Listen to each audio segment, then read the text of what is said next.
हर हर महादेव। भगवान शिव की कृपा आप सब पर सदैव बनी रहे। प्रिय भक्तों, क्या आप जानते हैं मनुष्य का भाग्य कब और कैसे लिखा जाता है? क्या नियति जन्म से तय होती है या हम अपने कर्मों से उसे बदल भी सकते हैं? यह प्रश्न सदियों से मनुष्य को उलझाता आया है, लेकिन इसका सही उत्तर बहुत कम लोग जानते हैं। अगर इसका उत्तर जानना है तो चैनल को लाइक करके कमेंट में हर हर महादेव लिखिए और ऐसी भक्ति कहानी सुनने के लिए चैनल को सब्सक्राइब करें, क्योंकि यह रहस्य सीधे भगवान शिव के हाथ में है। वही शिव जो काल के स्वामी हैं, जो जन्म और मृत्यु दोनों पर अधिकार रखते हैं और जिनकी आज्ञा के बिना इस सृष्टि में एक पत्ता भी नहीं हिलता। कैलाश पर्वत की निस्तब्धता उस दिन अनोखी थी। उत्तर दिशा में ध्रुव तारा स्थिर प्रकाश दे रहा था और चंद्रमा की कोमल किरणें हिमालय की चोटियों पर पड़कर दिव्य आभा फैला रही थी। ऐसा लगता था मानो कैलाश की यह तपोभूमि किसी विशेष बात को सुनने के लिए प्रतीक्षारत हो। इसी शांत वातावरण में देवी पार्वती भगवान महादेव के समीप विराजमान थी। उनकी आंखों में एक सौम्य जिज्ञासा झलक रही थी। महादेव गहन ध्यान में लीन थे। उनकी स्थिरता में मानो समस्त ब्रह्मांड की गति छिपी हुई थी। देवी पार्वती कुछ समय तक मौन रही। उनके मन में एक प्रश्न था, पर वे उचित क्षण की प्रतीक्षा कर रही थी। अंततः अत्यंत विनम्र स्वर में उन्होंने कहा, हे नाथ, मेरे मन में कई दिनों से एक प्रश्न उठ रहा है। यदि आपकी कृपा हो तो मैं उसे पूछना चाहती हूं। महादेव ने धीरे से अपने नेत्र खोले। उन्होंने करुणामय और शांत स्वर में उत्तर दिया, देवी, तुम्हारे प्रश्न सदैव मंगलकारी होते हैं। निसंकोच पूछो, तुम्हारे मन में क्या है? पार्वती कुछ क्षण मौन रही। अंततः वे बोली, प्रभु, मनुष्य अनेक प्रकार के कर्म करता है। वह प्रयास करता है, संघर्ष करता है, योजनाएं बनाता है, सपने देखता है, अपने भाग्य को बदलने की चेष्टा करता है, परंतु कई बार उसके अथक प्रयास भी व्यर्थ हो जाते हैं। तब वह स्वयं को, अपने कर्मों को, अपने समय को दोषी ठहराता है। क्या मनुष्य का भाग्य जन्म के समय ही विधाता द्वारा लिख दिया जाता है? क्या वह अपने कर्मों से उसे बदल सकता है या नहीं? क्या नियति एक अपरिवर्तनीय आदेश है या मनुष्य स्वयं अपनी भविष्य रेखा को बदलने का अधिकार रखता है? शिव मुस्कुराए। यह मुस्कान साधारण नहीं थी। यह वह मुस्कान थी जिसमें संपूर्ण सृष्टि का रहस्य समाया हो। जैसे वे कह रहे हो कि यह प्रश्न अनगिनत युगों से देवों, दानवों, ऋषियों, सिद्धों और विद्वानों को उलझाता आया है। उनका स्वर गंभीर और अत्यंत कोमल हुआ। देवी, तुमने ऐसा प्रश्न किया है जिसके उत्तर में पूरा ब्रह्मांड समा सकता है। मनुष्य इसे सरल समझता है, पर यह प्रश्न वही पूछ सकता है जिसका मन सत्य की खोज से जुड़ा हो। पार्वती आगे झुककर श्रद्धा से बोली, हे नाथ, आपकी कृपा के बिना इस सृष्टि में एक पत्ता भी नहीं हिल सकता। यदि आपकी आज्ञा हो तो इस गहन रहस्य को सुनने का सौभाग्य मुझे भी प्रदान करें, ताकि आपका कथन मेरे हृदय को सत्य के प्रकाश से आलोकित कर सके। महादेव के नेत्रों में एक कोमल चमक उभरी। वे बोले, देवी, तुम मेरी अर्धांगिनी हो। ब्रह्मांड के रहस्य तुमसे क्यों छिपाए जाएंगे? सुनो, कर्म मार्ग दिखाता है, भाग्य द्वार खोलता है और काल काल वह शक्ति है जो सब कुछ समय पर घटित करवाती है। मनुष्य इन तीनों को अलग अलग समझता है, जबकि वास्तव में यह एक ही चक्र के तीन आयाम हैं। पार्वती ने पूछा, प्रभु, क्या मनुष्य की मृत्यु भी उसी क्षण तय हो जाती है जब उसका जन्म होता है? शिव जी ने उत्तर दिया, हाँ देवी, जीवन के साथ ही मृत्यु चल पड़ती है, परंतु यह बात केवल ज्ञान से नहीं, अनुभव से समझी जा सकती है। इसीलिए मैं तुम्हें एक कथा सुनाता हूं। एक ऐसी कथा जिसमें काल स्वयं मनुष्य के रूप में प्रकट होता है। एक ऐसी कथा जिसमें एक राजा साधारण मनुष्य की भांति भाग्य से बचने का हर प्रयास करता है और अंततः उसी मार्ग पर पहुंच जाता है जहां नियति ने उसके कदम पहले से रख दिए थे। इस कथा को सुनकर तुम जान जाओगी कि कर्म क्या है, भाग्य क्या है और काल कैसे कार्य करता है। कैलाश का वातावरण शांत हो गया। हिमकण हवा में स्थिर से प्रतीत होने लगे, जैसे स्वयं प्रकृति भी महादेव की कथा सुनने को रुक गई हो। शिव जी ने कथा आरंभ की। बहुत समय पहले पृथ्वी लोक पर एक महान तेजस्वी प्रजावत्सल राजा राज करते थे। सम्राट भागीरथ, जिनकी बुद्धि तीखी, हृदय करुणामय और धर्म के प्रति निष्ठा अटल थी। प्रजा उन्हें पिता समान मानती थी और वे प्रजा को अपने हृदय की संतान राजधर्म निभाने के लिए वे प्रत्येक रात्रि वेश बदलकर नगर भ्रमण करते थे, ताकि वे अपनी जनता के सुख दुख को प्रत्यक्ष रूप से देख सके, समझ सके। शिव जी के शब्द उस रात की अनुभूति में बदल गए। एक रात जब अमावस्या के बाद का क्षीण चंद्रमा मात्र एक फीका अर्धचंद्र बनकर आकाश में टंगा हुआ था और जंगलों में विचित्र शांति छाई हुई थी। सम्राट भागीरथ नगर की अंतिम सीमा पर पहुंचे। वहां एक घना भयकारी जंगल आरंभ होता था। हवा पेड़ों की शाखाओं को हिलाती थी, लेकिन उनमें से कोई ध्वनि नहीं निकलती थी, मानो समूचा वन मृत्यु की प्रतीक्षा में मौन हो। उसी स्थान पर उन्होंने एक युवा लकड़हारे को देखा जो एक ऊंचे वृक्ष पर चढ़ा हुआ था और लकड़ी काट रहा था। राजा उसकी परिश्रमशीलता से प्रभावित हुए, परंतु उन्हें झांत नहीं था कि अगले ही क्षण नियति वहां अपना खेल शुरू करने वाली है। पार्वती की श्वास हल्की हो गई। प्रभु, आगे क्या हुआ? शिव बोले, देवी मृत्यु जब मनुष्य के पास आती है तो वह उसके चारों ओर ऐसी परिस्थितियां बना देती है जिनके परिणाम से कोई नहीं बच सकता। उसी समय जंगल की शांति को चीरता हुआ एक विचित्र, असामान्य, अत्यंत विशाल रीछ वहां प्रकट हुआ। ऐसा रीछ जिसे देखकर राजा भी एक क्षण के लिए कांप उठे।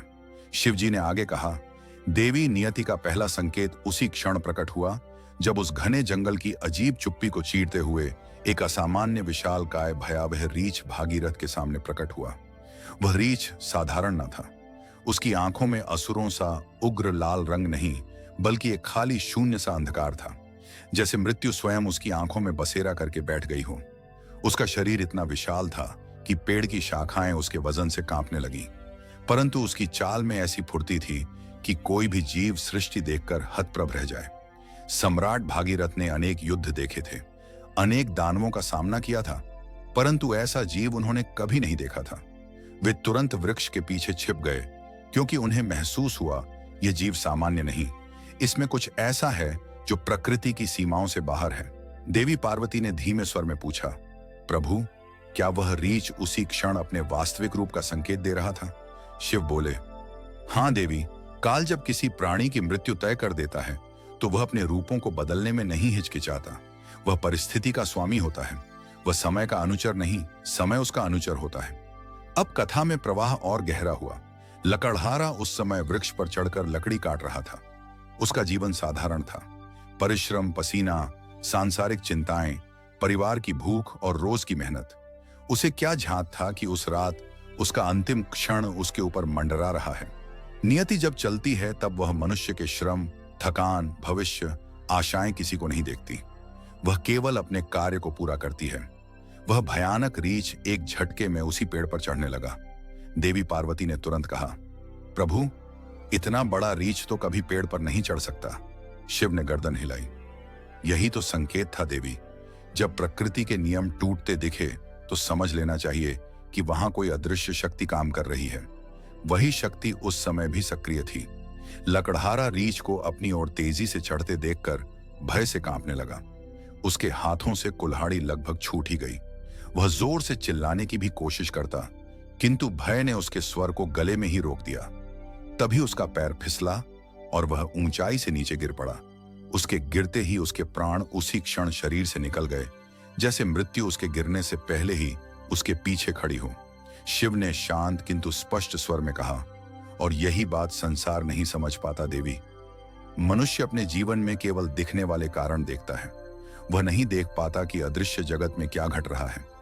लकड़हारा गिरा, यह कारण था, परंतु उसका गिरना पहले से आवश्यक था। उसकी अंतिम श्वास उसी क्षण निकालनी थी, इसलिए काल को वह रूप धारण करना पड़ा। फिर शिव का स्वर धीमा होता गया, जैसे वे स्वयं उस दृश्य में उतर रहे हों। लकड़हारे के प्राण निकलते ही वह भयानक रीछ धीरे धीरे रूप बदलने लगा और कुछ ही क्षणों में वह एक अत्यंत सुंदर स्त्री बन गया। ऐसी सुंदरता जिसमें आकर्षण से अधिक रहस्य था। उसकी मुस्कान में कोमलता नहीं, एक अजीब सी गहराई थी। उसकी आंखें सौंदर्य प्रकट करती थीं, परंतु उनके पीछे छिपी ऊर्जा मृत्यु के समान शांत थी। पार्वती चौंक कर बोली, एक रीछ अचानक स्त्री में बदल जाए, यह कैसे संभव है? शिव बोले, देवी, जब काल किसी कार्य को पूरा करने आता है तो वह रूप, आकार, परिस्थिति सब बदल सकता है। वह कभी रीछ बनता है, कभी स्त्री, कभी सांप, कभी वृद्ध और कभी साधारण मनुष्य के रूप में भी। काल वही है जो हर प्राणी को उसके लिखे हुए हर एक क्षण तक ले जाता है। अब शिव कथा को और आगे बढ़ाते हैं। वह सुंदर स्त्री पास के कोने में जाकर बैठ गई।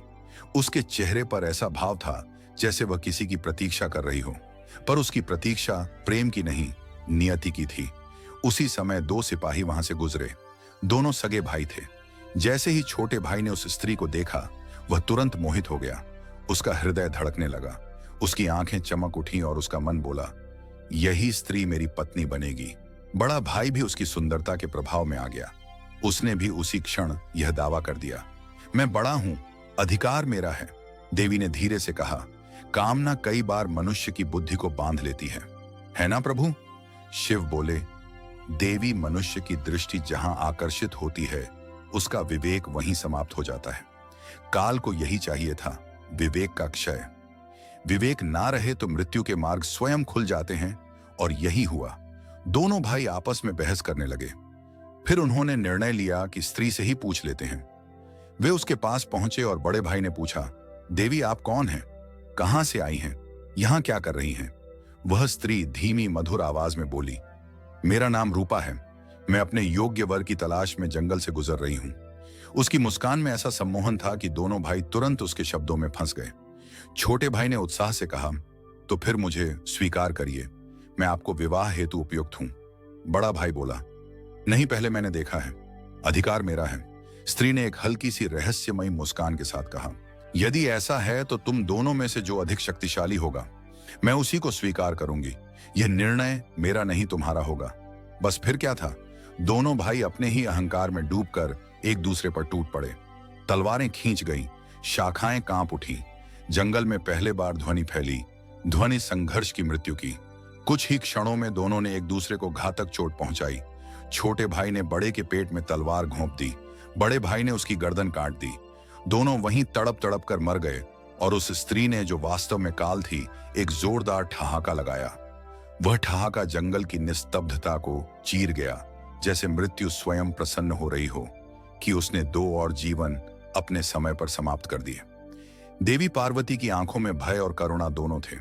उन्होंने धीरे से कहा, प्रभु ये कैसी लीला? शिव बोले, देवी यह लीला नहीं, नियति का तंत्र है। उन दो भाइयों की मृत्यु एक दूसरे के हाथों होनी ही थी। काल केवल माध्यम बना, जो होना था वह होकर रहा। अब शिव का स्वर और गहन हो गया, पर देवी कथा यही नहीं रुकी।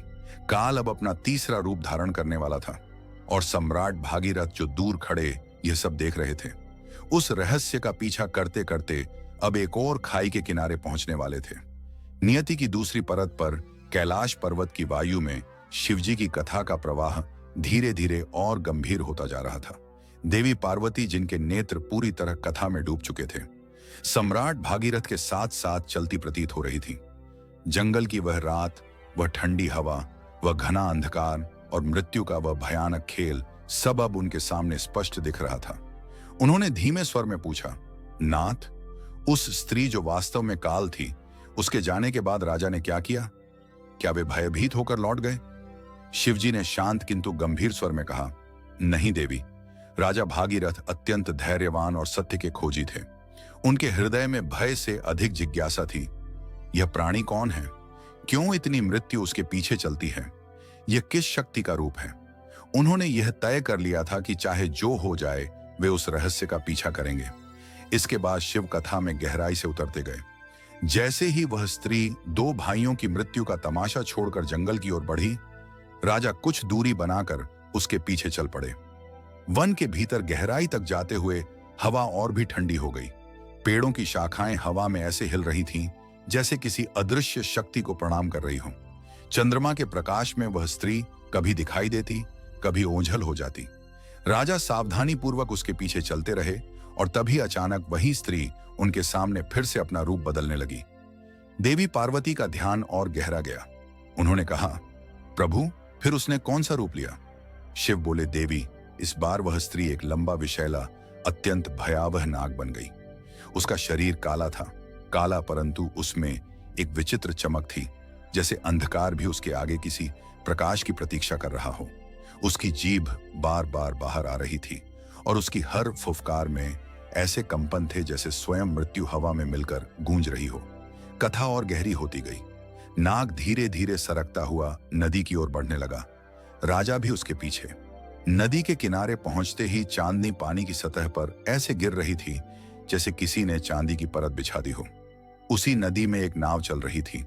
नाव में 10 यात्री थे, मजदूर, व्यापारी, एक बूढ़ा, 2 युवतियां, एक बालक। किसी को भी यह पता नहीं था कि उनका उनका अंतिम क्षण उनके चारों ओर मंडरा रहा है। उनके चेहरे पर थकान, मुस्कान, चिंता सब थी, पर मृत्यु का आभास नहीं। देवी की भौहें सिकुड़ गईं। प्रभु, क्या उन लोगों का भी समय पूरा हो चुका था? शिवजी ने उत्तर दिया, हां देवी, मृत्यु किसी को चुनकर नहीं मारती। वह केवल उसी को लेने आती है जिसका समय पूरा हो चुका हो। अब शिवजी ने दृश्य को और स्पष्ट किया। वह नाग नदी में कूद पड़ा। जैसे ही वह नाव की ओर तैरता हुआ आगे बढ़ा, यात्रियों में हलचल मचने लगी। नाग को देखते ही नाव में अफरा तफरी फैल गई। ब्राह्म मुहूर्त के शांत जल में अचानक उठती हुई चीखें और हलचल। कुछ लोग घबराकर पानी में कूद गए, कुछ नाव को स्थिर करने का प्रयास करने लगे, परंतु भय का प्रभाव बुद्धि को मिटा देता है। नाव डगमगाई, लड़खड़ाई और एक झटके में पलट गई। शिवजी का स्वर भारी हुआ।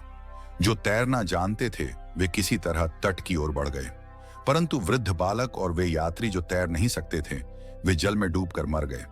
लोग कहेंगे नाव पलट गई, पर सत्य यह था कि उनकी मृत्यु जल समाधि से ही लिखी गई थी। नाग केवल एक कारण था, मृत्यु का साधन नहीं, मृत्यु का दूत था। देवी पार्वती की आंखें करुणा से भर गईं। प्रभु, राजा ये सब देखते रहे। महादेव बोले, हां देवी। राजा सब कुछ देख रहे थे। उनकी आंखों में भय नहीं बल्कि समझ का उदय हो रहा था कि यह प्राणी जो चाहे बन सकता है, कि यह साधारण नहीं, कि कोई अदृश्य शक्ति उसके भीतर कार्यरत है। और यहीं से भागीरथ का साहस, जिज्ञासा और भय तीनों एक साथ प्रकट हुए। अब शिव आगे बोले। नदी से बाहर निकलते ही वह नाग फिर से रूप बदलने लगा। उसकी लंबी काली देह सिकुड़ने लगी, उसके फन का तेज मिटने लगा, उसकी आंखें उम्रदराज हो गईं और धीरे धीरे वह एक वृद्ध, दुर्बल, फटे वस्त्रों वाला ब्राह्मण बन गया। एक ऐसा ब्राह्मण जो देखने में साधारण लगता था, पर उसकी आंखों में ऐसी आग थी जिसे देखकर राजा की धड़कन तेज हो गई। देवी बोली, प्रभु के काल, अब ब्राह्मण का रूप क्यों? शिव उत्तर देते हैं, क्योंकि अब भागीरथ को सत्य के सामने खड़ा होना था। अब काल को संवाद करना था, अब उसे रहस्य खोलना था। इसलिए उसने वह रूप लिया जिसे देखकर राजा बिना भय के उसके पास जा सके। काल कभी किसी मनुष्य को उससे अधिक भय नहीं देता जितना वह सह सकता है। वह केवल अंतिम ज्ञान देने के लिए रूप बदलता है। शिव के शब्दों में और भी गंभीरता घुल गई। राजा ने साहस जुटाया और उस ब्राह्मण के पास पहुंचे। वे हाथ जोड़कर विनम्रता से बोले, हे विप्र, आप कौन हैं? आपका रूप मैंने बदलते हुए देखा है। सत्य कहिए, आप वास्तव में कौन हैं? काल ने पहली बार मुस्कुराते हुए कहा, राजन, तुम जिस सत्य को खोज रहे हो, मैं वही हूं। सम्राट भागीरथ के शरीर में एक सिहरन दौड़ गई।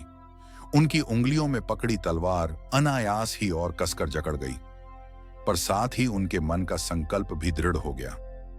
अब मुझे यह जानना ही होगा कि यह कौन है। चाहे जो हो जाए, मैं इसके मुख से सत्य सुने बिना नहीं जाऊंगा। वे कुछ क्षण ब्राह्मण के चेहरे को देखते रहे। वृद्ध, सफेद दाढ़ी, झुका हुआ शरीर, साधारण वस्त्र पर आंखों में ऐसा तेज जिसके सामने राजमहल के दीप भी फीके पड़ जाएं। राजा ने गहरी सांस ली और कहा, हे विप्र, मैं कोई साधारण मनुष्य नहीं हूं जो किसी मृग तृष्णा के पीछे भाग जाए। मैं सम्राट भागीरथ हूं, जिसने अभी अभी तुम्हें कई रूप बदलते हुए देखा है। पहले तुम भयानक रीछ के रूप में दिखाई दिए, फिर अत्यंत सुंदर स्त्री बने, उसके बाद विशैला नाग बने और अब एक वृद्ध ब्राह्मण के रूप में मेरे सामने खड़े हो। यदि तुम यह कहो कि तुम केवल एक साधारण ब्राह्मण हो, तो यह मेरे अपने नेत्रों का अपमान होगा। इसलिए सत्य कहना ही तुम्हारे लिए श्रेयस्कर है। तुम कौन हो और इन निर्दोष प्राणियों की मृत्यु के पीछे तुम्हारा क्या उद्देश्य था? वृद्ध ब्राह्मण ने पहले तो कुछ क्षण राजा के चेहरे को देखा, फिर अत्यंत संयत स्वर में बोला, राजन, तुम राजा हो, इसलिए तुम्हें प्रश्न करना स्वाभाविक है, परंतु यह भी सत्य है कि कुछ प्रश्नों के उत्तर जानना मनुष्य के लिए उतना ही खतरनाक होता है जितना अग्नि में हाथ डालकर उसका स्वरूप परखना। तुम्हारे सामने जो कुछ घटा वह तुमने केवल बाहर से देखा है। तुमने लकड़हारे को पेड़ से गिरते देखा, 2 भाइयों को एक दूसरे के हाथों मरते देखा, यात्रियों को नदी में डूबते देखा, लेकिन क्या तुमने यह देखा कि इन सब के पीछे किसकी आज्ञा थी? क्या तुमने यह देखा कि उनके जीवन का अंतिम क्षण कब लिखा गया था? नहीं राजा, तुमने केवल दृश्य देखा, अदृश्य नहीं। अदृश्य को देखे बिना निर्णय करना मूर्खता है। राजा की भ्रिकुटी तन गई। उन्होंने तलवार की नोक हल्की सी ब्राह्मण की ओर बढ़ाई और दृढ़ स्वर में बोले, हे ब्राह्मण, तुम मुझे भय दिखाकर मेरे प्रश्नों को नहीं रोक सकते। जिस व्यक्ति ने तुम्हारे कारण इतने प्राणों को अपने सामने समाप्त होते देखा हो, वह मौन रह जाए। यह संभव नहीं। यदि तुम मुझे सत्य नहीं बताओगे तो मैं तुम्हें बंदी बनाकर राज दरबार में प्रस्तुत करूंगा, जहां न्याय के अनुसार तुम्हारे अपराध का निर्णय होगा। तुम्हारी आंखों का तेज यह साबित करता है कि तुम कोई साधारण व्यक्ति नहीं हो। इसलिए यदि तुम मेरी प्रजा के प्राणों की हानि के कारण हो तो तुम्हें दंडित करना मेरा प्रथम धर्म है। मैं सम्राट भागीरथ हूं और न्याय के मार्ग से पीछे हटना मेरे लिए मृत्यु समान है। यह सुनकर वृद्ध ब्राह्मण अचानक जोर जोर से हंसने लगा। उसकी हंसी में उपहास नहीं, एक अजीब प्रकार की करुणा थी, जैसे कोई वृद्ध बालक के गुस्से पर मुस्कुराता है। उसने कहा, हे राजन, तुम्हारी राजहट भी चारों हट्ठों में से एक है।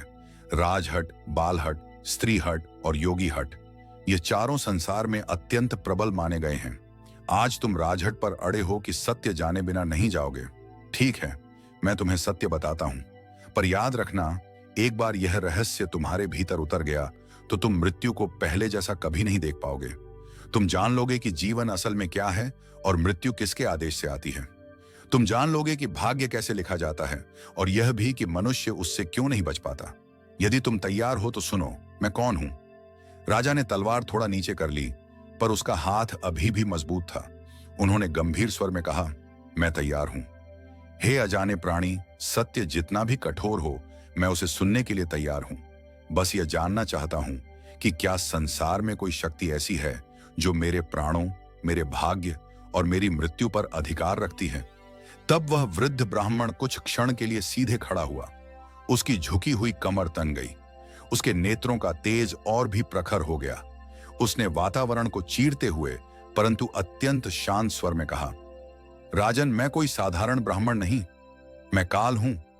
यह शब्द जैसे ही उसके मुख से निकले, राजा की धड़कन मानो एक क्षण के लिए रुक सी गई।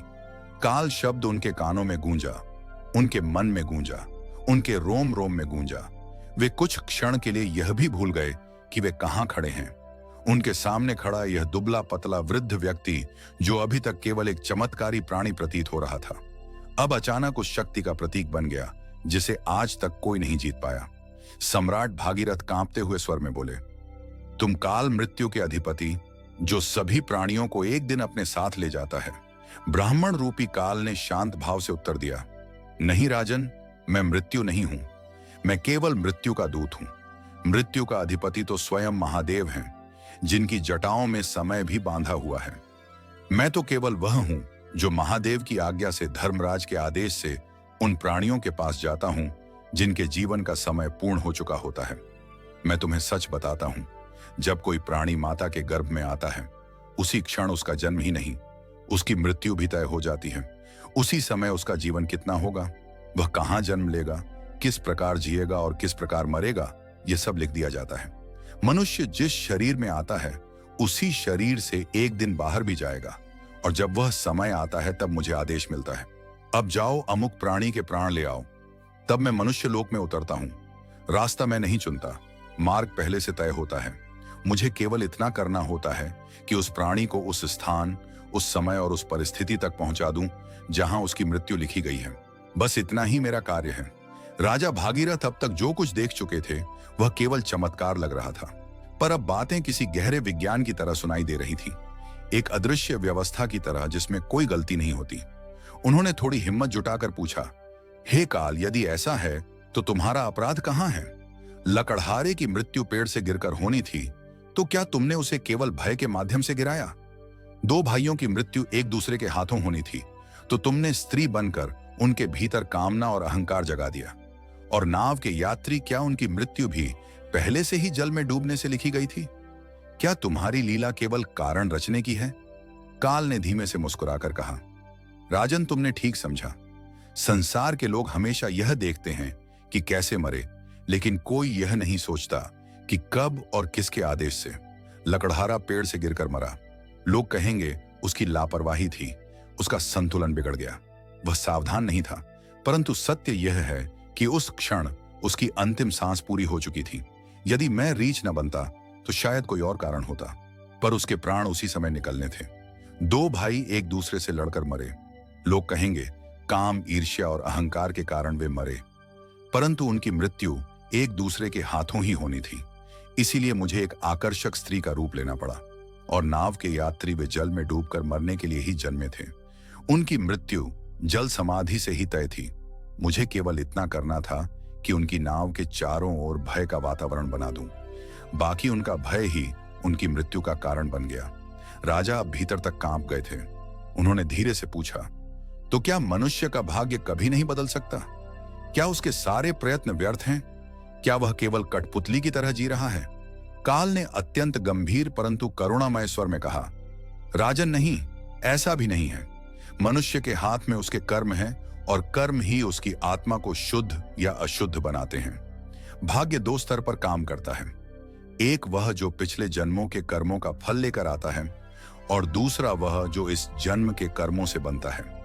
जो जन्म और मृत्यु के बीच की अवधि, स्थान और अंतिम क्षण है वह बहुत हद तक निर्धारित होता है, परंतु वह उस अवधि के भीतर कैसा अनुभव करेगा, कौन से अवसर उसके सामने आएंगे, कौन उसकी सहायता करेगा, वह किस मार्ग से ज्ञान को प्राप्त करेगा या अज्ञान में डूबा रहेगा, यह सब उसके वर्तमान कर्मों पर निर्भर करता है। तुम ये मत सोचो कि मनुष्य के हाथ में कुछ भी नहीं। मनुष्य के हाथ में उसका चरित्र है, उसका निर्णय है, उसकी नियत है, परंतु जिस दिन, जिस क्षण और जिस प्रकार उसकी मृत्यु होनी है वह अधिकतर पहले से निर्धारित होता है। यही कारण है कि मैं किसी के सामने देर से नहीं पहुंचता, ना पहले जाता हूं ना बाद में। मैं हमेशा ठीक समय पर पहुंचता हूं। यहां तक सुनते सुनते देवी पार्वती के हृदय में भी एक गहरा कंपन उठ चुका था। उन्होंने बीच में ही शिव से पूछा, प्रभु, क्या यह सब सचमुच इतना निश्चित होता है? क्या सचमुच कोई भी काल को धोखा नहीं दे सकता? शिव मुस्कुराए, पर उनकी मुस्कान में इस बार गहरी गंभीरता थी। वे बोले, देवी काल को धोखा देना तो दूर, मनुष्य उसके नियमों को समझ ही नहीं पाता। मनुष्य अपनी छोटी छोटी योजनाओं को ही सब कुछ समझ बैठता है। वह भूल जाता है कि उसके जीवन की सबसे बड़ी घटना, उसकी मृत्यु, उसकी योजना से नहीं, किसी और की योजना से तय होती है। कथा के भीतर कथा और गहराती जा रही थी। सम्राट भागीरथ ने एक अंतिम महत्वपूर्ण प्रश्न किया, हे काल, आपने अभी तक इन सब की मृत्यु के बारे में बताया, पर आपने एक बात और कही थी कि आप इस नगरी में राजा की मृत्यु का संदेश लेकर आए हैं। मैं स्वयं इस राज्य का राजा हूं और मैं अभी आपके सामने खड़ा हूं। फिर आप किस राजा की मृत्यु की बात कर रहे हैं? क्या इस समय यहां कोई और राजा भी है? काल ने गंभीर स्वर में कहा, राजन, नियति के खेल मनुष्य की समझ से परे हैं। इस समय तुम्हारी अनुपस्थिति में तुम्हारा छोटा भाई चित्रांगत राजगद्दी पर बैठा है और राज्य का संचालन कर रहा है। इसीलिए मृत्यु का आदेश राजा के लिए आया है और मेरी जब तक तुम्हारे साथ यह बातचीत चल रही थी तब तक तुम्हारे छोटे भाई चित्रांगत के लिए आखिरी क्षण आ चुका था। शत्रु राज्य के गुप्तचर ने किले की दीवार के पीछे से उस पर बाण चलाया और वह उसी क्षण मारा गया।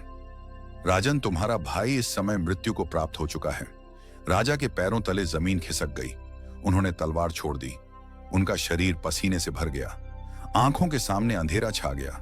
वे फटी निगाहों से ब्राह्मण रूपी काल को देख रहे थे, पर अब उनके भीतर कोई प्रतिरोध, कोई चुनौती, कोई अहंकार नहीं बचा था। केवल एक प्रश्न था, मैं कहां था और मेरा भाई अकेले मर गया। काल ने शांत स्वर में कहा, राजन, यही तो काल है। तुम सत्य को जानने की हट में मेरे साथ यहां तक चले आए और उधर तुम्हारे ही रक्त का, तुम्हारे ही सिंहासन पर अंत हो गया। परंतु यह सब पूर्व निर्धारित था। तुम स्वयं समझदार हो। अब निर्णय करो, क्या मैं अपराधी हूं या केवल उस विधान का सेवक हूं जिसे स्वयं ईश्वर ने रचा है? देवी, यह वह क्षण था जब राजा की पूरी दुनिया बदल गई। अब तक वे काल को एक रहस्यमय शक्ति मान रहे थे, पर अब काल ने उनके हृदय को सीधे छू लिया था जब उसने उनके अपने भाई की मृत्यु का संदेश दिया। सम्राट भागीरथ, जो अभी कुछ क्षण पहले तक तलवार ताने खड़े थे, अब स्तब्ध खड़े थे, मानो उनकी शक्ति, उनका साहस, उनके वाक्य सब एक क्षण में उनसे दूर हो गए हों। वृद्ध ब्राह्मण अब काल के स्वरूप में उनके सामने शांत, स्थिर और अपरिवर्तित खड़ा था, मानो उसे राजा के दर्द से कोई अंतर न पड़ता हो, पर वास्तव में उसकी आंखों में करुणा थी। वह करुणा जो केवल वही दे सकता है जो जन्म और मृत्यु दोनों को समान भाव से देखता है। राजा ने कांपती हुई आवाज में पूछा, हे काल, ये कैसे हो गया? मैं यहां एक रहस्य की खोज में और मेरा भाई वहां अकेले बिना मेरे साथ के मृत्यु को प्राप्त हो गया। काल बोला, राजन, तुम अपने मन से युगों जितनी दूरी तय कर सकते हो, पर नियति के एक क्षण से भी बच नहीं सकते। तुम्हारे भाई का समय पूरा हो चुका था और मृत्यु तब आती है जब समय पूर्ण होता है, प्रेम या उपस्थिति के आधार पर नहीं। राजा ने सिर पकड़ लिया। वे वहीं एक चट्टान पर बैठ गए। उनकी आंखों के सामने स्मृतियां तैरने लगी। अपने छोटे भाई के साथ खेलना, उसका बचपन, उसकी हंसी, उसकी मासूमियत, उसका साथ, और अब एक शत्रु के बाण में उसकी अंतिम सांस। वे बुदबुदाए, काश काश मैं वहां होता, काश मैं उसे बचा पाता। काल ने शांत पर अत्यंत कटु सत्य के साथ कहा, राजन, यदि तुम वहां होते भी तो भी उसे नहीं बचा पाते। जब किसी के जीवन का अंतिम क्षण आ जाता है तो संसार की कोई शक्ति उसे रोक नहीं सकती। तुम्हारा वहां होना या ना होना परिणाम को बदल नहीं सकता था। राजा की आंखें लाल हो गईं। उन्होंने अपना सिर उठाया और दृढ़ स्वर में कहा, तो क्या मनुष्य कुछ भी नहीं कर सकता? क्या वह केवल कठपुतली की तरह जीता है? क्या उसके जीवन का कोई अर्थ नहीं? क्या वह केवल इंतजार करता है कि काल कब आकर उसे उठा ले जाएगा? काल ने राजा की आंखों में झांक कर कहा, नहीं राजन, मनुष्य कठपुतली नहीं, मनुष्य कर्म करता है। उसके पास उसका धर्म है, उसकी नियत है, उसका मार्ग है। भाग्य केवल मृत्यु का समय और अंतिम क्षण तय करता है। बाकी का प्रत्येक कदम मनुष्य स्वयं चुनता है। वह कैसे जीता है, यह उसका कर्म है। वह कब मरता है, यह उसका भाग्य है। शिव इस क्षण को बारीकी से बयान करते हुए बोले, देवी, यही वह पल था जब राजा के हृदय में एक नया प्रश्न जन्मा। क्या काल मनुष्य की मृत्यु का तरीका भी बताता है? और यदि हां, तो क्या मनुष्य उस तंत्र से बच सकता है? भागीरथ ने अपने आंसू पोंछे और कहा, हे काल, तुमने कहा कि मेरे भाई की मृत्यु राजा कहलाने के कारण हुई, तो बताओ मेरी मृत्यु कब होगी? मैं भी सत्य जानना चाहता हूं। मैं भी जानना चाहता हूं कि नियति ने मेरे लिए क्या लिखा है। काल ने गहरी सांस ली, जैसे वह जानता था कि यह प्रश्न आने वाला है। उसने धीरे से कहा, राजन, यह प्रश्न सभी मनुष्यों के मन में होता है, पर सभी को इसका उत्तर नहीं दिया जाता, क्योंकि मृत्यु का ज्ञान मृत्यु से पहले ही मनुष्य को मार देता है। चिंता और चिता का अंतर छोटा है। चिता केवल एक बार जलाती है, पर चिंता मनुष्य को हर पल जलाती रहती है। इसलिए मृत्यु का समय गुप्त रहता है। राजा ने दृढ़ स्वर में कहा, पर मैं राजा हूं। मेरी हठ को सामान्य मनुष्य की हठों से मत तुलना करो। मैं सत्य चाहता हूं और उसे सहने की शक्ति भी रखता हूं। तुमने मेरे भाई की मृत्यु बता दी, अब मुझे भी सच बताओ, मेरी मृत्यु कब होगी? देवी पार्वती ने बीच में कहा, प्रभु, यह तो अत्यंत कठिन प्रश्न है। क्या काल सचमुच राजा को उसकी मृत्यु का समय बताता है? शिव ने उत्तर दिया, हां देवी, कभी कभी बहुत दुर्लभ परिस्थितियों में काल ऐसा करता है, पर वह ऐसा तभी करता है जब मनुष्य के भीतर उस ज्ञान को सहने की क्षमता हो। और भागीरथ वह सत्य के खोजी थे। उनका धैर्य, उनका विवेक, उनका साहस, इन सब के कारण काल ने अपने वचन से विचलित न होकर उन्हें उत्तर दिया। अब शिवजी का स्वर धीमा हुआ, पर वजन और बढ़ गया। राजकाल बोला, ध्यान से सुनो, तुम्हारी मृत्यु आज से ठीक 1 वर्ष बाद होगी, और वह मृत्यु सूली पर चढ़ाए जाने से होगी। और यह मृत्यु राजा के शत्रु के हाथों नहीं, बल्कि तुम्हारे अपने राजमहल में होगी। राजा के मन में मानो बिजली गिर गई। उनका शरीर हल्का सा लड़खड़ाया। उन्होंने अविश्वास से पूछा, मेरे राजमहल में वह स्थान तो मेरा सबसे सुरक्षित स्थान है, वहां मृत्यु कैसे आ सकती है? काल ने शांत स्वर में कहा, जहां मृत्यु लिखी होती है वही स्थान सबसे खतरनाक बन जाता है, और जहां मृत्यु नहीं लिखी होती वही स्थान सबसे सुरक्षित बन जाता है। राजा चुप हो गए। उनके मन में भय, क्रोध, असहायता सब एक साथ घुमड़ने लगे। तभी काल ने अंतिम वाक्य कहा, अब मैं चलता हूं राजन, तुम्हारी आयु अभी शेष है। जो होना है वह होकर रहेगा, परंतु बीच का प्रत्येक क्षण तुम्हारे कर्मों के अधीन है। इसलिए लौटो और अपना धर्म निभाओ। यह कहकर काल एक क्षण में अदृश्य होने लगा, और फिर अचानक वह एक विशाल चील का रूप धारण कर आकाश में उड़ गया। राजा भागीरथ स्तब्ध निशब्द खड़े रहे, मानो समय उनके चारों ओर धीमा हो गया हो। कैलाश पर कथा का यह भाग समाप्त हुआ। देवी पार्वती ने गहरी सांस ली और बोले, प्रभु, आगे क्या हुआ? क्या राजा ने इस भविष्यवाणी को सत्य माना या उससे बचने का प्रयास किया? शिव मुस्कुराए, देवी अब कथा का सबसे बड़ा अध्याय शुरू होता है, जहां मनुष्य भाग्य से लड़ने की कोशिश करता है और वहीं से उसके पतन की पहली सीढ़ी बनती है। कैलाश पर्वत पर बैठे हुए देवी पार्वती अब पूरी कथा में डूब चुकी थी। उनके चेहरे पर गंभीरता थी और मन में एक प्रश्न, क्या कोई भी मनुष्य मृत्यु से बच सकता है? शिवजी भली भांति यह भाव देख रहे थे, इसलिए उन्होंने कथा को उसी गंभीरता में आगे बढ़ाया जिसमें मानव जीवन की सबसे गहरी सच्चाई छिपी थी। देवी, अब कथा उस मोड़ पर पहुंची जहां मनुष्य का हृदय भाग्य के सामने सबसे अधिक बेचैन होता है। यह वही क्षण है जहां मनुष्य सोचता है, शायद मैं बच जाऊं, शायद कोई उपाय मिल जाए, शायद नियति को बदल दूं। काल के जाने के बाद सम्राट भागीरथ वहीं खड़े रह गए, जंगल की उस पगडंडी पर जहां चील का स्वरूप लेते हुए काल आकाश में विलीन हो चुका था। अचानक हवा में अजीब सी निस्तब्धता छा गई। रात्रि की ठंडी बयार भी जैसे रुक सी गई। पूरा वातावरण राजा की धड़कनों की गति के समान भारी हो गया। भागीरथ के मन में जैसे किसी ने पत्थर फेंक दिया हो। 1 वर्ष बाद सूली पर, और वह भी मेरे अपने महल में। एक क्षण के लिए उन्हें लगा कि वे यह कल्पना कर रहे हैं, यह केवल एक भ्रम था, परंतु हृदय कंपाता हुआ सत्य उन्हें यही कह रहा था, नहीं, यह भ्रम नहीं, यह आदेश था। उनकी दृष्टि धुंधली हो गई, शरीर में कंपन होने लगा। उन्होंने पेड़ का सहारा लिया और गहरी सांसें भरने लगे।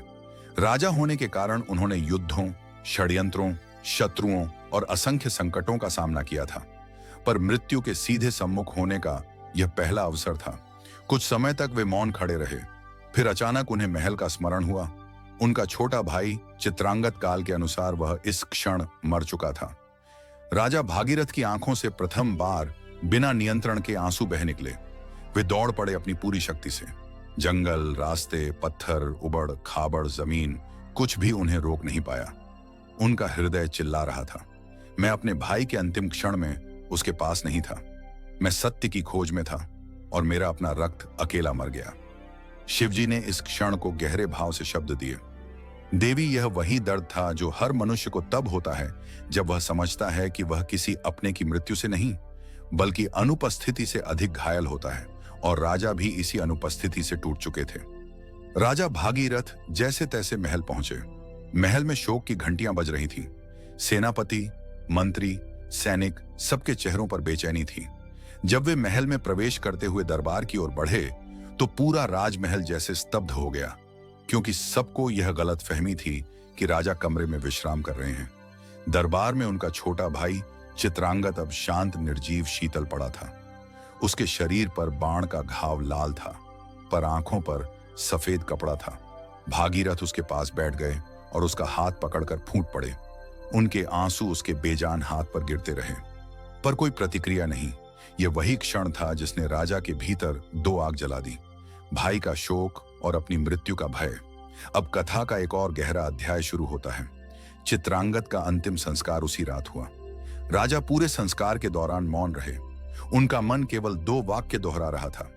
1 वर्ष बाद सूली पर इसी महल में चित्रांगद की चिता के धुएं में राजा ने अपनी आने वाली मृत्यु की परछाई देखी और मन में एक आवाज उठी, मैं भी मर जाऊंगा। इसी प्रकार इसी महल में शिवजी ने इस क्षण को विस्तार से समझाया।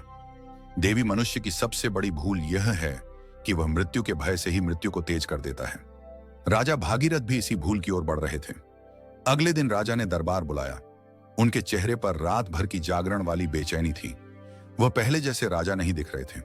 वे एक ऐसे मनुष्य की तरह दिख रहे थे जो अपने ही मन से युद्ध कर रहा हो।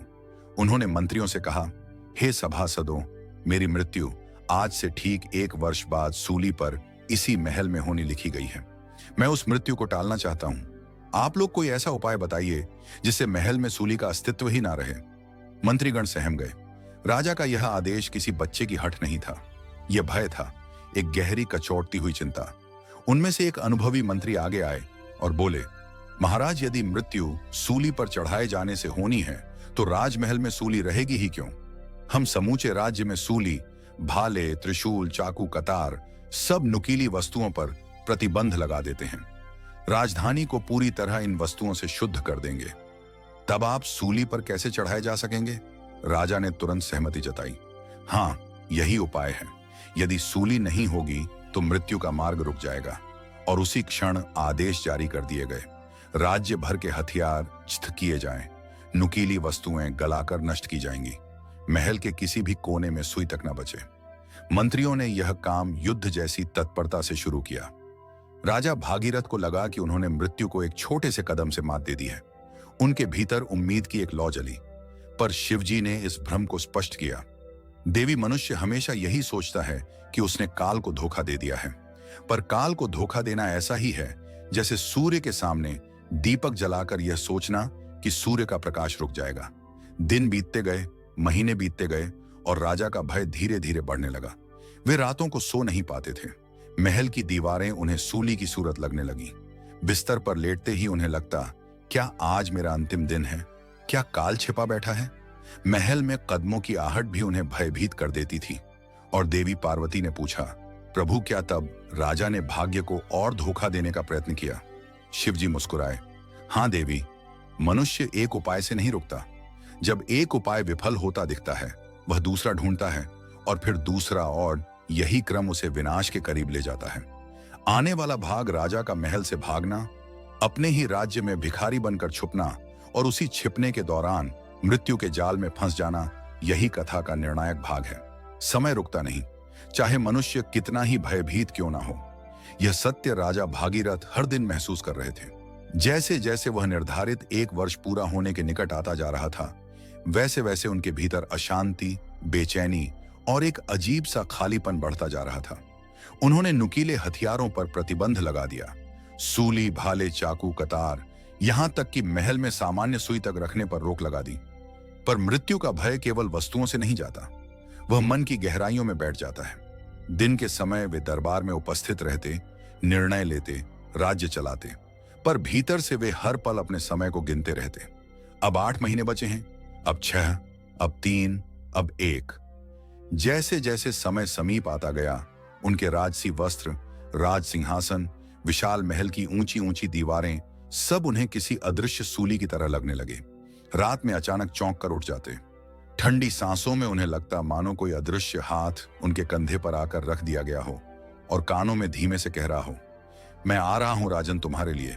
ठीक 1 वर्ष बाद कई बार वे नींद में ही हांफते हुए उठ बैठते, पूरा शरीर पसीने से भीगा हुआ। महल के पहरेदार बाहर बेचैन दौड़ते हुए आते, महाराज सब कुशल तो है? और राजा केवल इतना कहते, हाँ बस सपना था। पर वास्तव में वह केवल सपना नहीं था, वह नियति की स्मृति थी जो बार बार उन्हें याद दिला रही थी कि समय पूर्ण होने वाला है। दिन पर दिन बीतते गए। काल का वह बताया हुआ 1 वर्ष अब लगभग पूरा होने आया। अब केवल कुछ ही दिन शेष थे। राजा को लगने लगा कि अगर वे महल की सीमाओं से बाहर चले जाएं, तो शायद उस भविष्यवाणी को झुठला सके। उनके मन ने तर्क किया, काल ने कहा था कि मेरी मृत्यु सूली पर चढ़ाने से होगी और राजमहल के भीतर होगी। यदि मैंने राजमहल ही छोड़ दिया, यदि मैं राजमहल में रहा ही नहीं, तो मुझे सूली पर चढ़ाया कैसे जाएगा? यदि मैं अपने राज्य की सीमा पार कर दूं, या कम से कम महल की सीमा से तो बाहर चला जाऊं, तो शायद मृत्यु भी रास्ता बदल ले।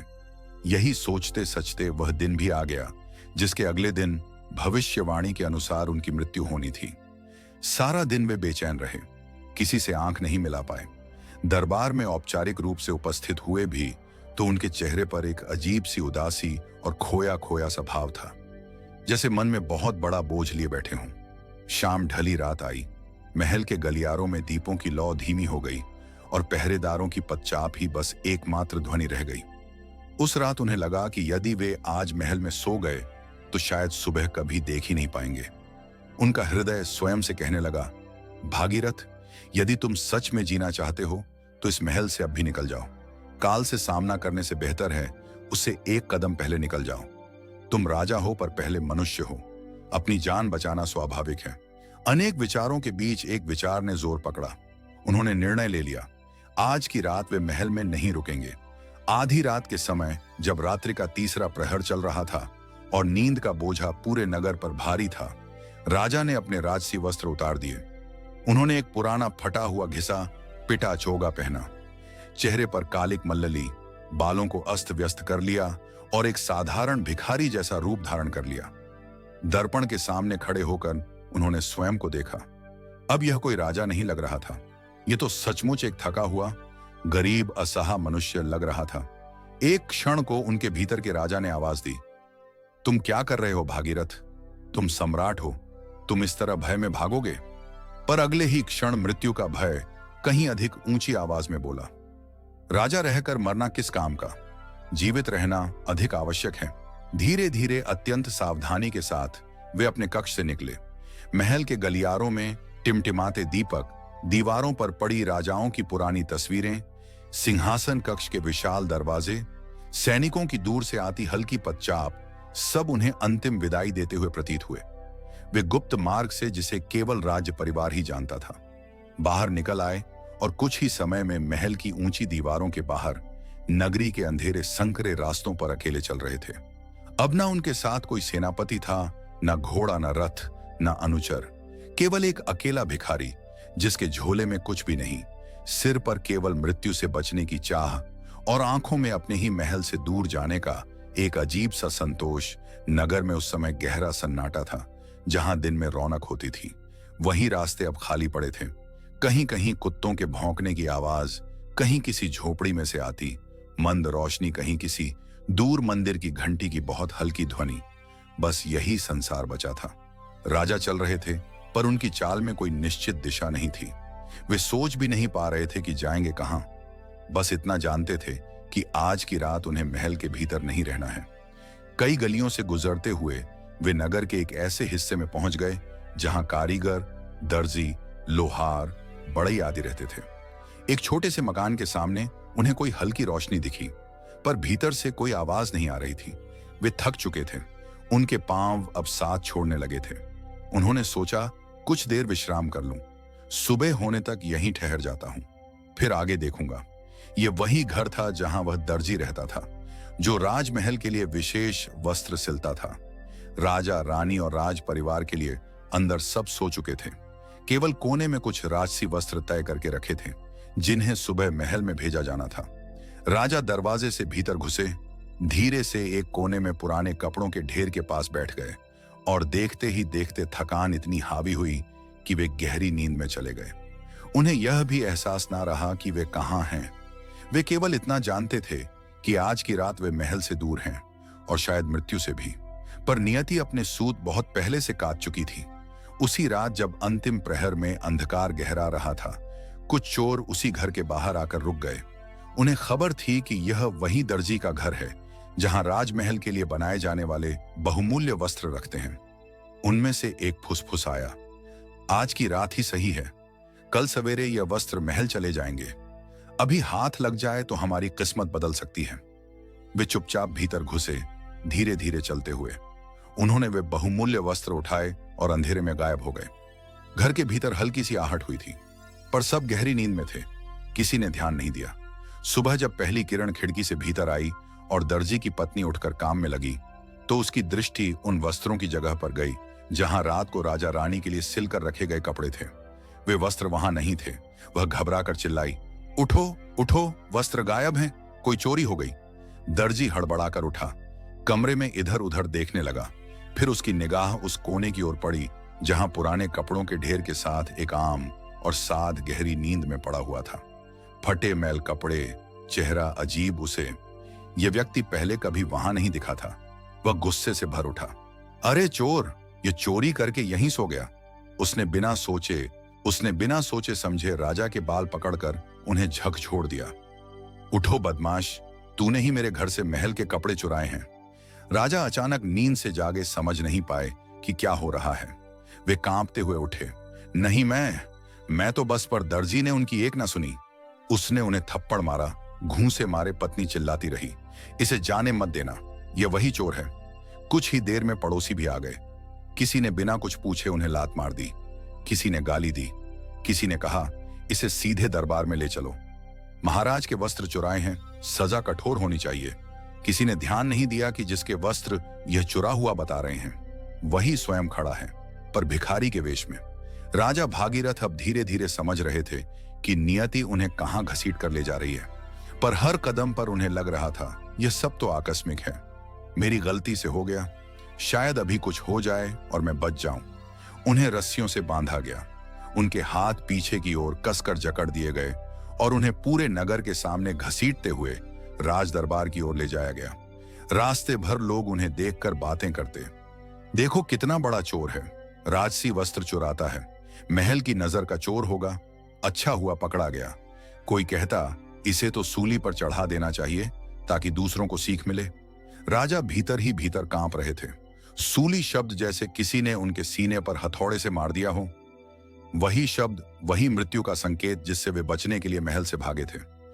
उसी सूली की चर्चा अब जनता की जुबान पर थी। जब वे दरबार पहुंचे, वहां सिंहासन पर राजा नहीं बल्कि उनका पुत्र बैठा था।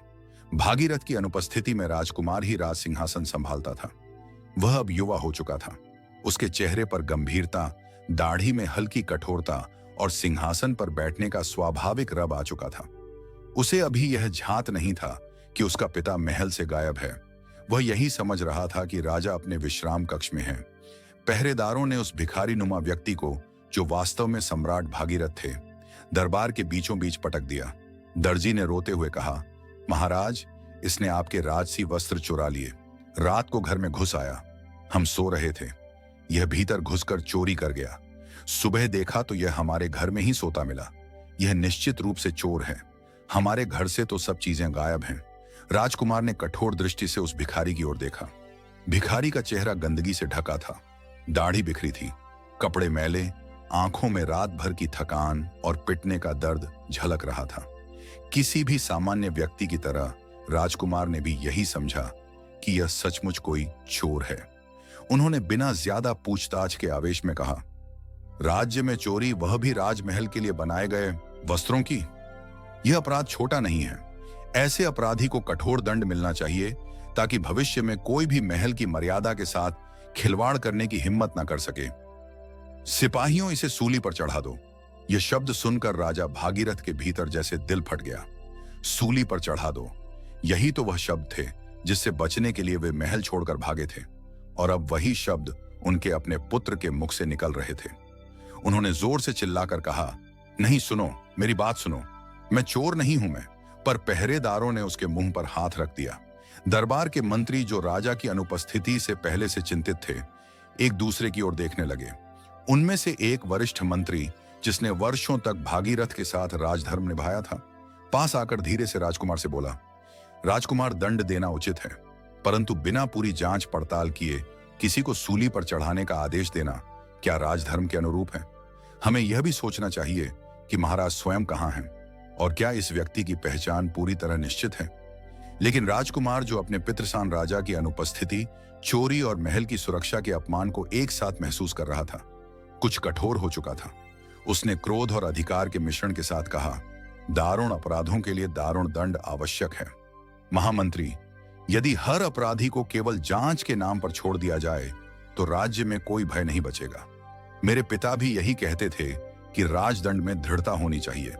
मैंने निर्णय ले लिया है। यह सुनकर राजा के भीतर एक और चोट गहराई तक उतर गई। मेरे ही दिए हुए राजधर्म के उपदेश आज मेरे विरुद्ध खड़े हैं। राज दरबार की हवा भारी हो चुकी थी, जैसे स्वयं महल की दीवारों को भी आभास हो गया हो कि आज एक ऐसी घटना होने जा रही है जो इतिहास में किसी श्राप, किसी पूर्व जन्म के कर्म और किसी अटल नियति की तरह अंकित हो जाएगी। राजा भागीरथ, जो भिखारी के वेश में बांधे हुए दरबार के बीच पड़े थे, अपने ही पुत्र की आवाज सुन चुके थे, इसे सूली पर चढ़ा दो।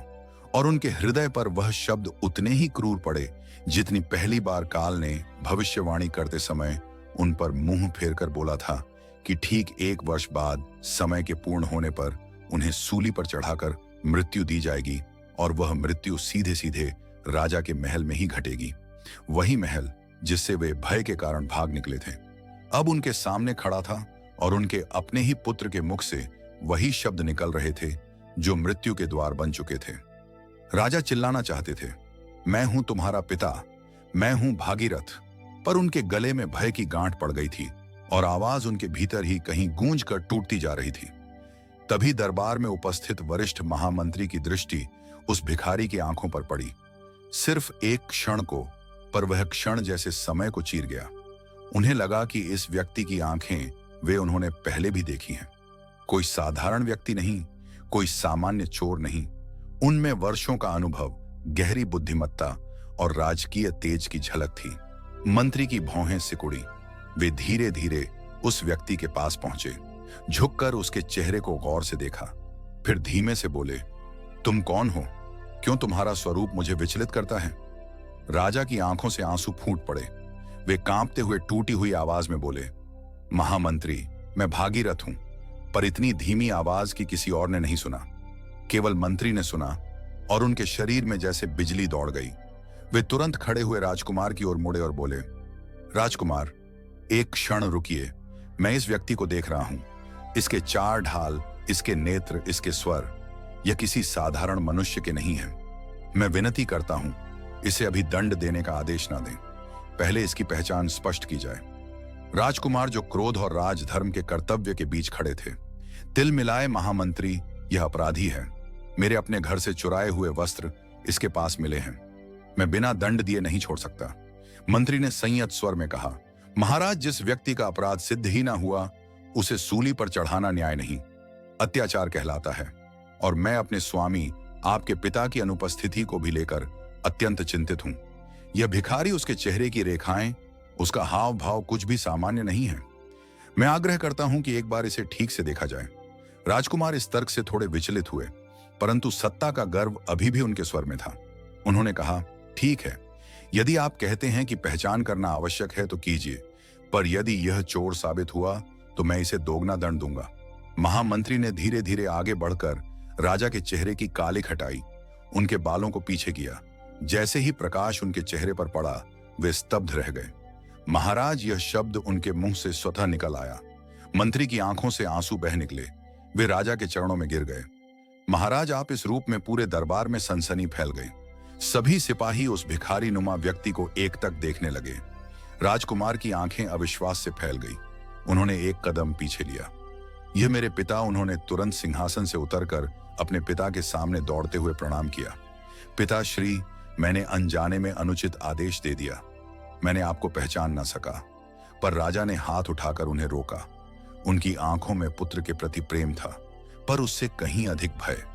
वह भय जिसे केवल वही समझ सकता था जिसने अपनी मृत्यु को पहले से आते देखने का श्राप झेला हो। राजा बोले, नहीं पुत्र, तुम्हारा कोई दोष नहीं। दोष मेरा है। मैं ही भागा था। अपने भाग्य से, अपनी मृत्यु से, अपनी नियति से दरबार में सन्नाटा छा गया। दर्जी स्तब्ध खड़ा था। जिसे वह चोर कह रहा था, वह उसके राज्य का सम्राट था। राजा को तुरंत रस्सियों से मुक्त किया गया।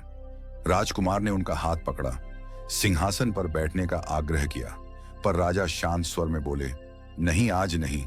मेरा मन भारी है और मेरे ऊपर काल का छाया, उसकी चेतावनी मैं आज भी महसूस कर रहा हूं। महामंत्री आगे बढ़े और बोले, महाराज, आप चिंता ना करें। काल ने आपकी मृत्यु सूली पर चढ़ने से होगी कहा था, पर आपने पहले ही सूली, भाले, चाकू सब नष्ट करा दिए हैं। अब इस महल में सूली का अस्तित्व ही नहीं। इसका अर्थ यह है कि मृत्यु भी आपके निकट नहीं आ सकेगी। भविष्यवाणी को तोड़ा जा चुका है। अब आप सुरक्षित हैं। यह सुनकर राजा के हृदय में पहली बार थोड़ी शांति आई। हां, मैंने सूली को समाप्त कर दिया है।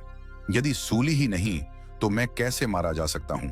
परंतु नियति का खेल वहीं से शुरू होता है जहां मनुष्य को लगता है कि उसने जीत लिया। महामंत्री आगे बोले, महाराज, अब एक समस्या है। राजकुमार के आदेश की अवहेलना भी नहीं हो सकती।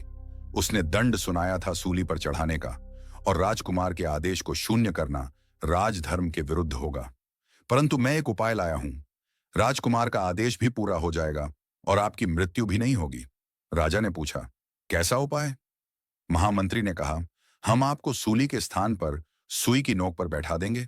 सूली का अर्थ होता है नुकीली वस्तु पर बैठाया जाना। यदि हम एक सुई की नोक का उपयोग करें तो दंड का अर्थ पूरा हो जाएगा, पर आपको कोई क्षति नहीं होगी। ना खून निकलेगा, ना घाव होगा। सभी मंत्री सहमत थे। यही एक रास्ता था जिससे भविष्यवाणी भी झूठी सिद्ध हो सकती थी और राजा का जीवन भी सुरक्षित रहता। राजा के मन में एक क्षण को आशा जगी। हाँ, यह उपाय मृत्यु को दूर रखेगा। यह तो बस एक औपचारिकता है, पर मृत्यु औपचारिकताओं से नहीं रुकती। वह वहां से प्रवेश करती है जहां मनुष्य को लगता है कि अब सब सुरक्षित है। राजा को राज दरबार के मध्य लाया गया। सभी लोग एकत्र हुए। मंत्री ने एक सूक्ष्म, पतली, चमकती हुई सुई मंगवाई, जो अब पूरे महल में मौजूद अकेली नुकीली वस्तु थी। उसे लकड़ी की एक छोटी सी सतह पर लटकाते हुए एक ऐसा बैठने का स्थान बनाया गया जहां राजा को बस हल्का सा बैठना था। सबको विश्वास था कि यह बस प्रतीकात्मक होगा। राजकुमार ने दंड पूरा होने की घोषणा की। महामंत्री ने राजा का हाथ पकड़ा। राजा ने गहरी सांस ली। उन्हें पूरा विश्वास था कि मृत्यु टल चुकी है। पर जैसे ही राजा उस सुई की नोक पर बैठे, नियति ने अपना अंतिम प्रहार किया। सुई की नोक जो व्यक्ति भेदने लायक पतली थी, परंतु उसकी दिशा थोड़ा सा तिरछी थी, जैसे किसी अदृश्य शक्ति ने उसे हल्का सा मोड़ दिया हो, और वह सुई राजा के बैठते ही उनके शरीर में गहराई तक धंस गई। एक पल के लिए राजा को लगा कि बस हल्की चुभन है, पर अगले ही क्षण दर्द की तीव्र लपट उनके शरीर में फैल गई। महल में चीखें गूंज उठी। रक्त रक्त राजा पीछे हिले, पर तब तक देर हो चुकी थी। सुई अंदर तक चली गई थी और अंदरूनी रक्तस्राव शुरू हो चुका था। वैद्य दौड़े, उनके काढ़े, औषधियां, मंत्र कुछ काम नहीं आए। दर्द से तड़पते हुए राजा धीरे धीरे शिथिल होने लगे। उनके चेहरे पर भय नहीं था, बल्कि वह अजीब सी शांति थी जो केवल उन चेहरों पर दिखाई देती है जिन्होंने अपने भाग्य को जीवित रहते जीवित स्वीकार कर लिया हो। उन्होंने मंत्री का हाथ जीवित रहते अजीवित स्वीकार कर लिया हो। उन्होंने मंत्री का हाथ पकड़ा। मुझे बचना नहीं था, यही होना था। उन्होंने अपने पुत्र को देखा। राजधर्म कठिन होता है, पर तुमने निभाया है। और अंतिम शब्द उनकी आंखों में देवी दीप्ति के साथ जिस मृत्यु से भागा, वही मेरे पास आई। नियति कभी नहीं बदली जा सकती। और उसी क्षण उनकी सांसें थम गईं। दुनिया ने सम्राट भागीरथ को खो दिया, पर संसार ने एक शाश्वत सत्य पा लिया। भाग्य वही होता है जो पहले से लिखा होता है। मनुष्य केवल उससे मिलने की राह पर चलता है, और जब काल आता है तब वह हर द्वार खोलकर भीतर प्रवेश कर जाता है। देवी पार्वती की आंखें गंभीर थीं, चेहरे पर करुणा थी और मन में गहरी मौन जिज्ञासा। एक ही प्रश्न अब भी उनके हृदय में गूंज रहा था। वे धीरे से बोली, नाथ, तो यह सत्य है कि मनुष्य चाहे जितना भी भागे, जो लिखा है वही घटता है। महादेव ने अपनी शांत, स्थिर और समय रहित दृष्टि से देवी को देखा। उनकी वाणी में वह भार था जो केवल वही धारण कर सकता है जो मृत्यु का अधिपति है। देवी, इस संसार में तीन चीजें अटल हैं: काल, कर्म और नियति। मनुष्य इन तीनों को समझने के लिए जन्मों तक प्रयास करता है, पर सत्य सरल है। जिस क्षण आत्मा शरीर में प्रवेश करती है, उसी क्षण उसके जीवन का प्रारंभ भी लिखा जाता है और उसका अंत भी। देवी ने पूछा, पर प्रभु, यदि अंत पहले ही लिख दिया गया है, तो फिर मनुष्य के कर्म किस लिए? शिव मुस्कुराए। वह मुस्कान ऐसी थी जिसमें सृष्टि का रहस्य, मृत्यु का सौंदर्य और मुक्ति का मार्ग सब समाहित थे। देवी, मृत्यु निश्चित है, पर उसके पहले का प्रत्येक क्षण अनिश्चित है। मृत्यु तय है, पर जीवन किस रूप में जिया जाएगा, ये मनुष्य के कर्म तय करते हैं। मृत्यु का पल, स्थान और कारण निश्चित है, पर मनुष्य उस पल तक कैसा मनुष्य बनकर पहुंचेगा, यह उसके कर्मों का फल है। देवी ने गहरी सांस ली तो भागीरथ चाहे जितना भी प्रयास करते, उनका अंत बदल नहीं सकता था। शिव बोले, नहीं देवी, भागीरथ ने मृत्यु से बचने की सोचकर मृत्यु को और तीव्र किया। भाग्य को हराने की इच्छा ही मनुष्य की सबसे बड़ी भूल है। भाग्य को समझा जाता है, स्वीकारा जाता है, पर बदला नहीं जाता। उसी स्वीकार में शांति है, उसी शांति में मुक्ति है। देवी पार्वती ने श्रद्धा से हाथ जोड़ ली। प्रभु भागीरथ की कथा ने हृदय को छू लिया। यह वास्तव में समझ में आया कि मनुष्य मृत्यु से नहीं, अपनी अज्ञानता से डरता है। शिव ने अंतिम बार इस कथा का सार कहा। हे देवी, मनुष्य को मृत्यु का भय नहीं छोड़ता, क्योंकि वह मृत्यु को अंत समझता है। मृत्यु अंत नहीं, एक द्वार है, एक यात्रा है जो केवल शरीर को छोड़ने देती है। आत्मा तो अजर है, अमर है, अनंत है, और काल सिर्फ वही है जो आत्मा को उसके अगले पड़ाव तक पहुंचाता है। मृत्यु शत्रु नहीं, केवल मार्गदर्शक है। देवी ने सिर झुका दिया। नाथ, अब समझ में आया, भाग्य रास्ता है, कर्म गति है, और काल केवल वह हाथ है जो हमें हमारे नियत स्थान तक पहुंचा देता है। शिव ने मंद मुस्कान के साथ कहा, यही इस कथा का संदेश है देवी। भाग्य से भागकर नहीं बचा जाता, जो लिखा है उस तक पहुंचना ही पड़ता है। परंतु उस तक पहुंचने की यात्रा वही मनुष्य के कर्म तय करते हैं। इसलिए मृत्यु से पहले का प्रत्येक क्षण ईश्वर को समर्पित होकर जीना चाहिए। कैलाश पर्वत पर गूंजते मंद शंख ध्वनि के बीच शिव पार्वती का संवाद समाप्त हुआ, और इसी के साथ सम्राट भागीरथ की कथा भी पूर्ण हुई। प्रिय भक्तों, आज आपने भगवान शिव द्वारा सुनाई गई उस अद्भुत कथा को सुना, जो हमें यह समझाती है कि इस सृष्टि में कुछ